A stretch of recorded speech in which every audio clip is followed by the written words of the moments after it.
Hey there, and welcome to Planeta Baseball's Deep Dive. Glad to be diving in again. Yeah, you're here because you want to get a handle on important topics quickly, thoroughly, and that's what we aim for. Absolutely. Today, we're looking at some really, really cool analysis from Tom Tango.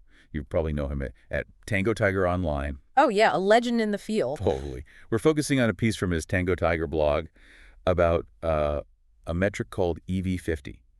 And seriously, huge thanks to Tom for the amazing work he puts out. It helps everyone understand the game so much better.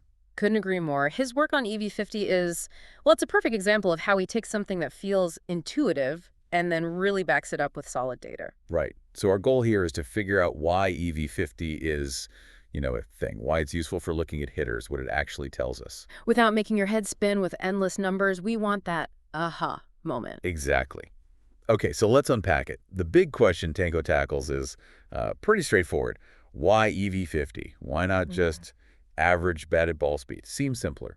It does seem simpler on the surface, but Tango starts with this great intuitive point. Okay. He says, look, think about a 40-mile-per-hour hit versus a 60-mile-per-hour hit. That's a 20-mile-per-hour difference, right? Yeah. But does it really matter much? Probably not. Both are likely easy outs, weak contact. Right, okay. But now take that same 20-mile-per-hour difference, but compare a 90-mile-per-hour hit to a 110-mile-per-hour hit. Oh, okay. Big difference there. Huge difference. That 110-mile-per-hour ball is way more likely to be, a double, a homer, Oh, something good. yeah. So the same 20-mile-per-hour isn't always the same 20-mile-per-hour in terms of impact. That clicks. That makes total sense. 20 does not equal 20.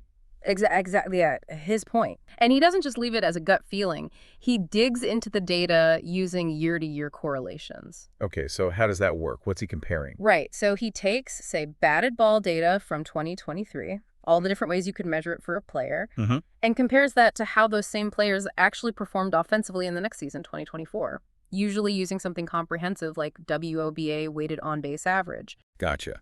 So looking at how predictive the 2023 numbers were for 2024 results. Precisely. It helps find the signal, the player's actual skill, separate from just random luck in one season. So when he first just looked at plain old average launch speed for all batted balls, what did that show? Well, the initial finding, using data from 2021 to 2024, minimum 100 batted balls for a player. Okay. The correlation between that simple average speed and the next season's WOBA was R is 0.45.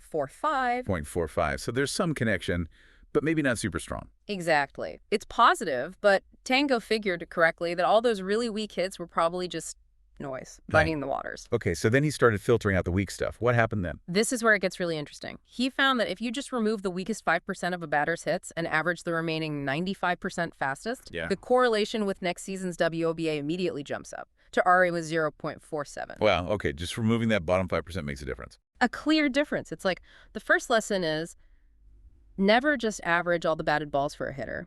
Even just looking at their top 95% is better. Simple but powerful. Right. And he notes this is for hitters. Pitchers are a different story, different analysis needed there. Good point.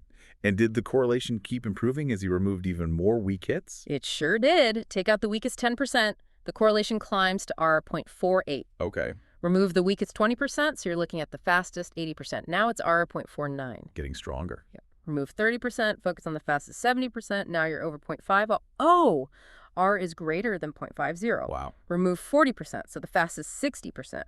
Over 0.51. R is 0.51. Remove 50%, average the fastest half. R is 0.515.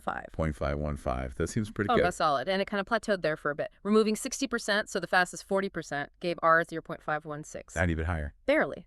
Then removing 70%, fastest 30%, was back to R 0.515. Removing 80%, fastest 20%, was RE 0.514. So it peaked and then slightly dipped again if you got too selective. Exactly. There's this sweet spot.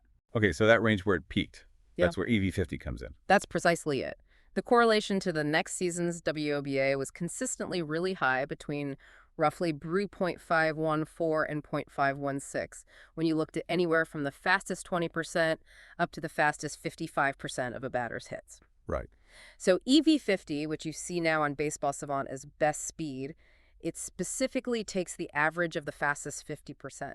It sits right in that stable, highly predictive zone. Makes sense why they landed on 50%. It's right in the middle of that peak performance range. And it's a nice round number, too, which probably helps. Yeah, probably.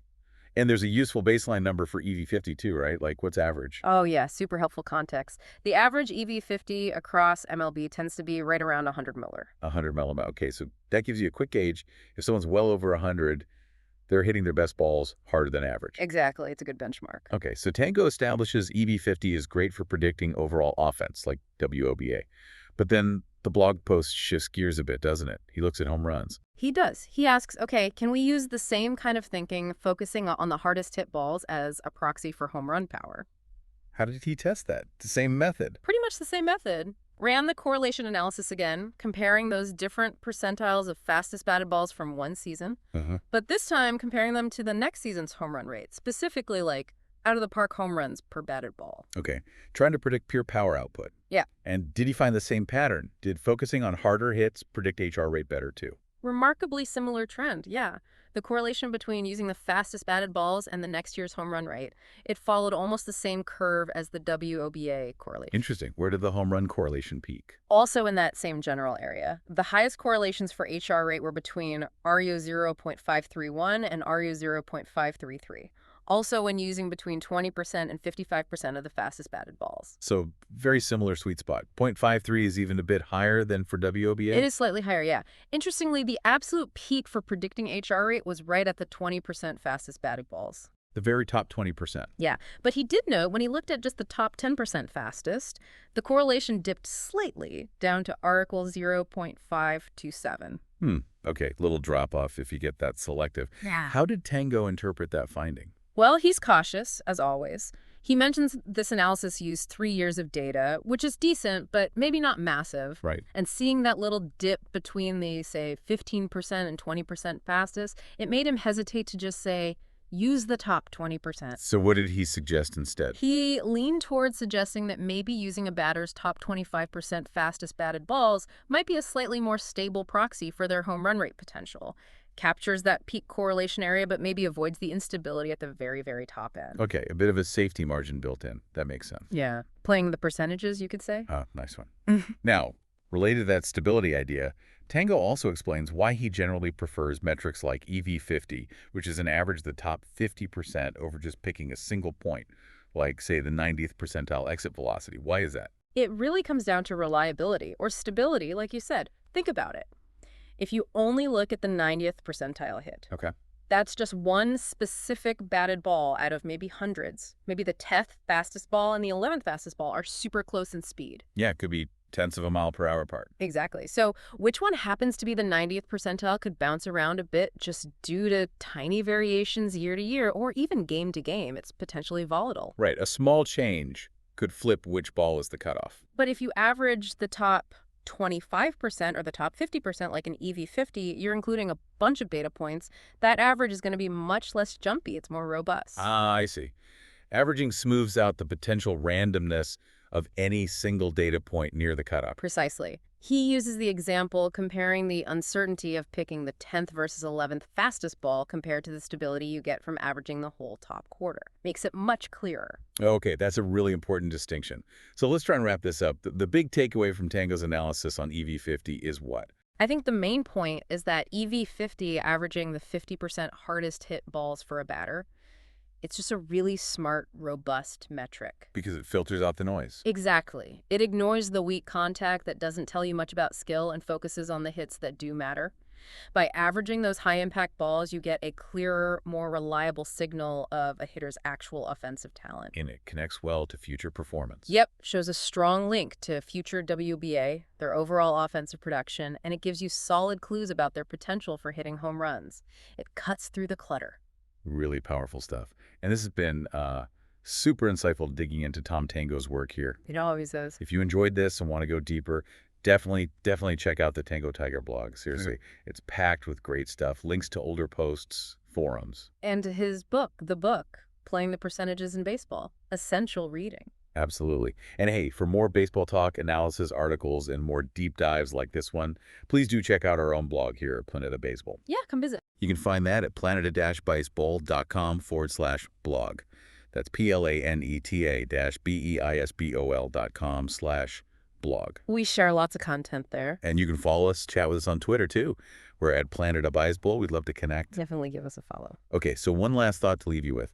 Tango's work here really highlights looking at the quality of events, right? The impact. Yeah. Not just counting everything the same or using simple averages. A key theme in modern analytics. So think about that maybe beyond baseball. Are there other areas maybe in your work or life where focusing on the most impactful things, the hardest hits, so to speak, could give you a much clearer picture than just looking at everything equally?